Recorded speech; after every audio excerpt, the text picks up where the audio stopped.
আসসালামু আলাইকুম। RS news channel 24 বিডিতে আপনাদের স্বাগতম। সঙ্গে আছি আমি মোহাম্মদ রেজাউল হাওলাদার। বিএনপি জাতীয় সরকারে কি জামায়াত থাকবে, এই প্রশ্নে কয়েকদিন আগে বিএনপির এক নেতা টেলিফোনে জানতে চাইলেন তাদের ভারপ্রাপ্ত চেয়ারম্যান তারেক রহমান যে দেশের রাজনীতিতে নতুন ধারা নিয়ে আসতে চাইছেন সেটা লক্ষ্য করছে কিনা। কি সেই ধারা জানতে চাইলে তিনি বলেন, জাতীয় সরকার গঠন ও 31 দফার ভিত্তিতে রাষ্ট্র পরিচালনা। গত বছরের 13 জুলাই রাষ্ট্র মেরামতে 31 দফা ঘোষণা করে বিএনপি। এতে বাংলাদেশি জাতীয়বাদের ভিত্তিতে একটি অন্তর্ভুক্তিমূলক, বৈষম্যহীন ও সম্প্রতিমূলক সামাজিক চুক্তিতে পৌঁছানো, নির্বাচনকালীন দল নিরপেক্ষ তত্ত্বাবধায়ক সরকার ব্যবস্থা প্রবর্তন, সরকারের প্রধানমন্ত্রী ও মন্ত্রিসভা নির্বাহী ক্ষমতায় ভারসাম্য প্রতিষ্ঠা, পরপর 2 মেয়াদের বেশি কেউ প্রধানমন্ত্রীর দায়িত্ব পালন করতে পারবে না, সংসদে উচ্চকক্ষ বিশিষ্ট আইনসভা চালুর কথা বলা হয়েছিল। সে সময়েও বিএনপির পক্ষ থেকে আইন আন্দোলনকারী দলগুলো নিয়ে জাতীয় সরকারের গঠনের কথা বলা হয়েছিল, কিন্তু মিত্র দলগুলো খুব আমলে নেয়নি।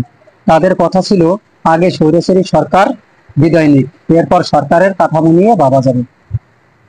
যদিও বিএনপি রাজনৈতিক দলগুলো আন্দোলন করেও শেখ হাসিনা সরকারকে ক্ষমতা থেকে নামাতে পারেনি।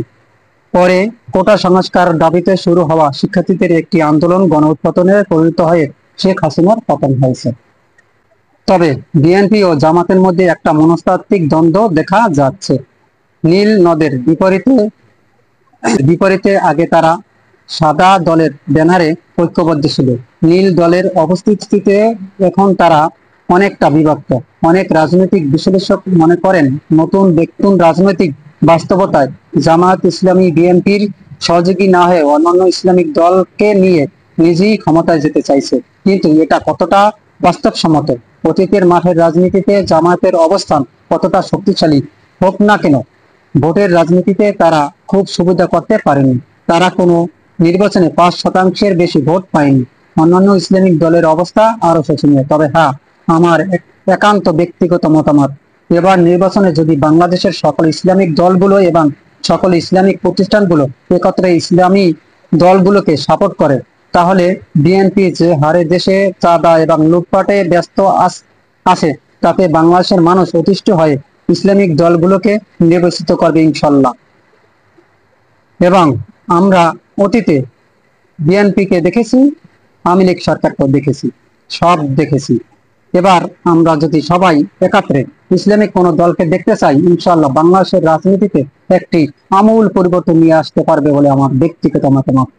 এখন প্রশ্ন আপনাদের কাছে, আপনারা কি বাংলাদেশের উন্নত চান? তাহলে অবশ্যই বাংলাদেশের ইসলামিক কোন দলকে নির্বাচনে নিয়ে আসেন, দেখবেন বাংলাদেশের এক নতুন অধ্যায় সূচনা করবে ইনশাল্লাহ।